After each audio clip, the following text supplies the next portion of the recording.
DHQ, THQ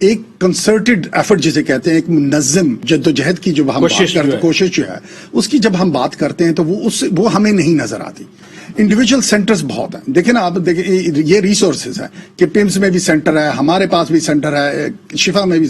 اسلام آباد میں آپ کو 4-5 سینٹر مل جائیں گے، لیکن جیسے میں نے کہا کہ آپ اسلام آباد سے باہر اب موٹر وے سے اتریں، نہیں کہ آپ اسلام آباد ٹول پلازا کراس کریں. نیاز صاحب، میں کاسٹ کی بات کر رہا ہوں، میں افورڈیبلٹی کی بات کر رہا ہوں.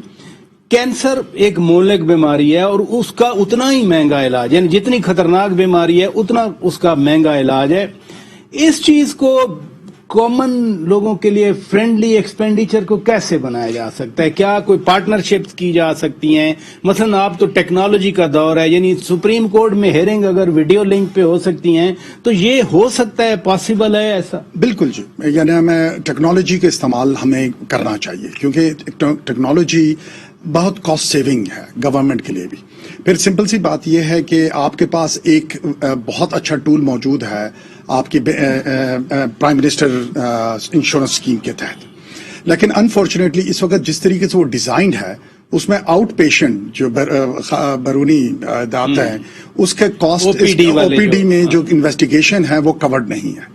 اب میموگرافی اور اس بریسٹ کینسر کی جو زیادہ تر انویسٹیگیشن ہے وہ او پی ڈی میں ہونی ہے، وہ انڈور نہیں ہونی، تو یہ کورڈ نہیں ہے اس کے نیچے.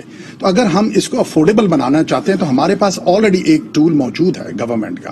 اور کینسر کے ساتھ نہ صرف یہ، باقی کینسرز کے ساتھ بھی یہ ہے کہ ان کی میجورٹی آف انویسٹیگیشن جو ہے وہ پہلے ہوتی ہیں علاج سے، اور جتنی جلدی انویسٹیگیشن ہوتی ہیں اور جتنی جلدی تشخیص ہوتی ہے اتنے جلدی وہ کینسر کیوریبل ہے. اور اگر آپ نے اس کو سوشل اپنے ایس ایس پی کے اندر جو پرائم منسٹر انشورنس اسکیم ہے اس میں لے آئے تو دیکھیں میں ہمیشہ اس بات کا کہتا ہوں، صحت کارڈ کی بات کر رہے ہیں. دیکھیں نا پبلک پرائیویٹ پارٹنرشپ، آپ فرما رہے ہیں کہ حکومت کو چاہیے کہ اس سکریننگ کو صحت کارڈ کے انڈر کور دیں، کیونکہ اس سے وہاں سے کیا نام ہے کاسٹ کنٹرول آئے گی. اور پھر اس سے یہ ہوگا کہ پبلک پرائیویٹ پارٹنرشپ بنے گی.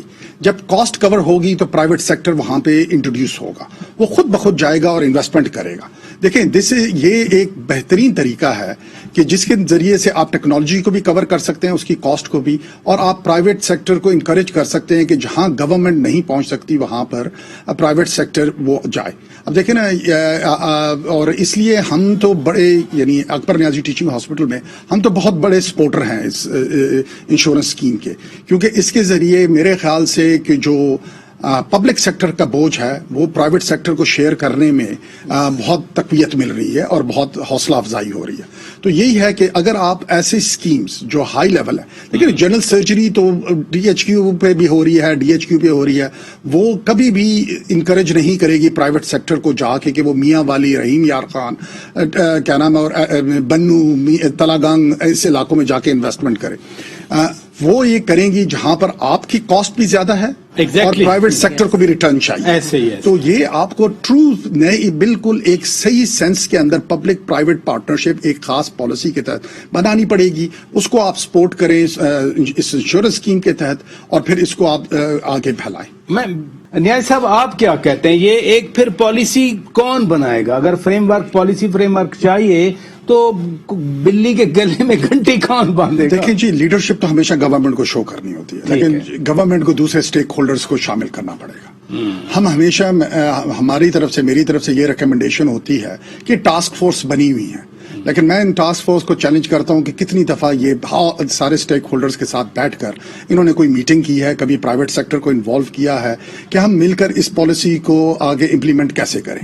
بند کمروں میں پالیسیز بنا کر وہ امپلیمنٹ نہیں ہوتی. میریٹس کے اندر سیمینارز کر کے، ایوان صدر کے اندر سیمینارز کر کے، کیا نام ہے، جو ہے اس میں جو ہے یہ پالیسیز گراؤنڈ لیول پر حقیقت نہیں بنتی.